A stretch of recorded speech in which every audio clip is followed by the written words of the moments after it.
I'm doing well. Yeah, looking forward to this game on Sunday. But you're right. It has been a rarity to have a home game down here in South Florida. They seem like they've been away for a while. Dan Campbell said he feels like it's been months since they played a game at Sun Life Stadium.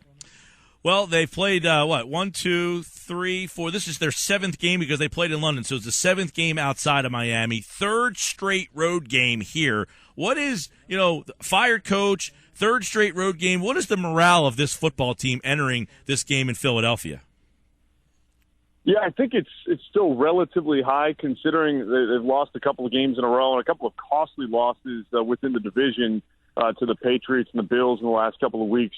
But Dan Campbell said today that he likes the attitude of the team, had a couple of good practices, but I think that they know in that locker room that the time is now if they're going to make this season worthwhile, because if they lose and fall to 3-6, it's going to be really difficult for them to try to salvage this season.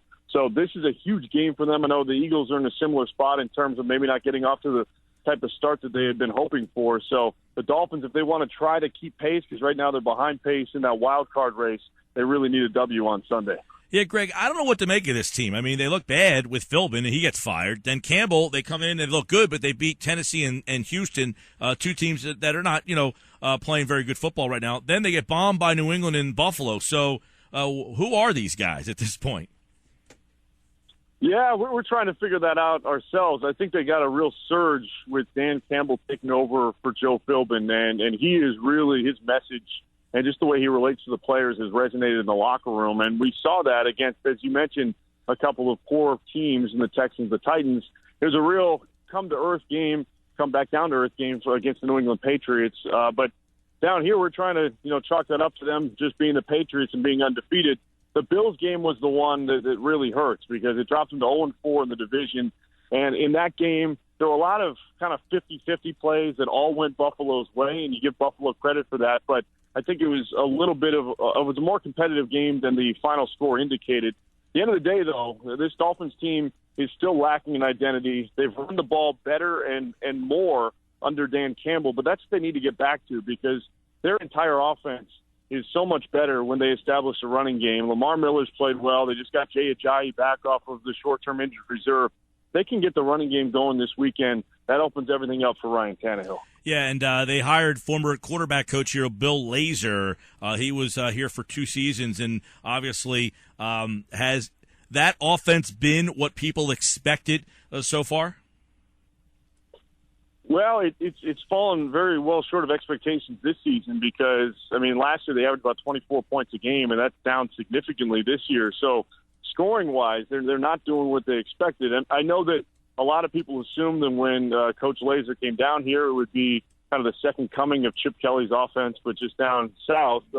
It's really been more of a hybrid. I think he agreed with the assessment that Ryan Tannehill had that he probably has about 25% of what Chip Kelly does within this offense. He also has a background with the Al Saunders passing game from his days in Washington, but overall, they're just not scoring enough. And as I mentioned, the rushing attack, it's just been underwhelming all around. We had anticipated that with Ryan Tannehill getting the extension in the offseason, with them adding skill position players on the outside, including Kenny Stills, Greg Jennings, and Devontae Parker in the draft, that this would be a real high-powered offense. And really, it's been wildly inconsistent. Those 2 games against the Titans and the Texans, they broke out for huge performances, but in the 2 games since, it's been very anemic offensively. Greg Likens with us looking at the Miami Dolphins as they come to town, losers of 2 straight. And, of course, the Eagles have won 3 out of 4, so they're playing maybe their best football, which isn't saying all that much. But where is a matchup that you think the Dolphins might have a favorable spot here in this game? Where is a spot that you think the Dolphins have had a good season? Well, I mentioned the rushing attack has been resurgent for them. I mentioned Jay Ajayi, and he made his season debut on Sunday against the Bills and ran 5 times for 41 yards. And he's just a great compliment to to Lamar Miller. So I think they're going to try and get that going there. Otherwise, I do think that the deep ball is something that's been missing from the offense, but is a possibility. I talked about Kenny Stills. He connected with Ryan Tannehill on a 46-yard completion. I think that's something you're going to try and do more of because this Dolphins offense, really likes to throw some of these short routes and crossing routes to Jarvis Landry and Rashard Matthews. They're going to try and make it an emphasis this week to get the ball down the field more. I know that the Eagles' pass defense isn't terrific in terms of statistics, but I think that's something that the Dolphins can try to do. And if they get the run game going, I think that's going to open everything up for them. Watching the Dolphins the last couple of weeks, I think, and correct me if I'm wrong, they're still going to go with the Fox at right tackle, and he struggled a little bit. And the Eagles' pass rush has geared up the last couple of weeks. They were able, against that Cowboys line, they were able to get to Matt Castle, not sack him, but force him to move. Is that a spot where the Eagles can exploit?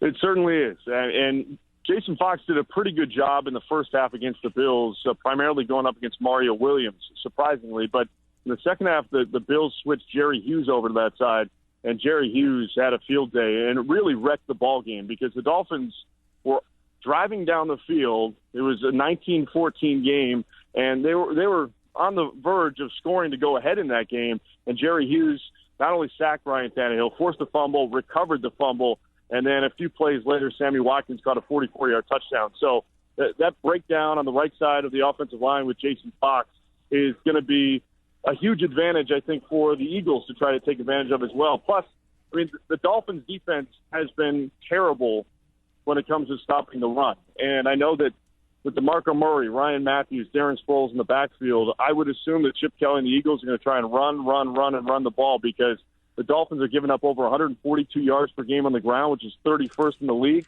And that is probably the most shocking development of this season in my mind because they spent $114 million on Ndamukong Suh. They did a lot to try to shore up their run defense, and it continues to be a problem. And in fact, it's worse this year than it was a year ago. Yeah, wow, that's unbelievable. And 150 is the number for the Eagles. They've run for over 150 yards the last 3 games, so their running game is starting to crank up. We were just talking about this before you came on, Greg. Last week, the Eagles went right after Greg Hardy, and with Wake being out, you would think that the Eagles might find a lot of success running either side of the ball here. And Suh, who's still been a really good run stuffer, but hasn't really lived up to the contract, let's say.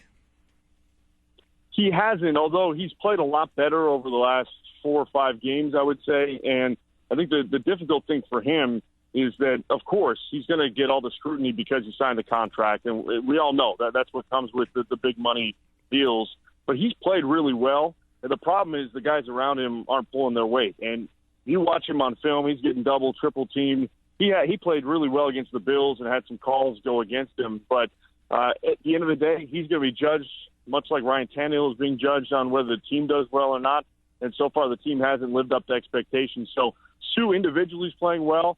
He needs his teammates around him to help him out a little bit more because he's getting a lot of the blame that I think should be cast on the rest of the supporting cast around him. All right, it should be an interesting matchup with this Dolphins team. 3rd game in a row. They're on the road, 2 division games, and now coming in a non-conference matchup against the Philadelphia Eagles. And, obviously last night you saw the Bills beat the Jets, so that keeps the AFC East, or at least that wild card spot in the AFC, pretty up for grabs. And I would assume that's what's kind of driving this team right now is to kind of hang around in that wild card race. For sure, yeah. And Dan Campbell started the week telling his team that he was on a Giants team back in 2000, which had a better start to the season, but ultimately put together a 7-game winning streak and said that at any time you can get going. And they truly believe within the walls of the practice facility that they have the ingredients to go on a run, just a matter of starting it off. But you're right. The only problem for the Dolphins in terms of the wild card and everything is that they're 0-4 in the AFC East. Their 5 losses have come against the AFC. So they're going to really have to either win out or go 7-1 the final 8 games because they're not going to win any tiebreakers. So it's going to be a highly necessary thing for them to go on a run here, reel off a bunch of victories. They hope it starts this week in Philadelphia because, as you pointed out, then the final 7 games, 5 of them are at home down here in South Florida. And they will be a factor in this NFC East race. They have Dallas next week, and they also play the Giants coming up in December. So they will, like it or not, the Dolphins are going to be rearing their head into the NFC East race, even if they're not a part of the AFC wildcard race. Greg, we appreciate a couple minutes of your time. So thanks so much. Thanks, Mike. Should be a fun game this weekend.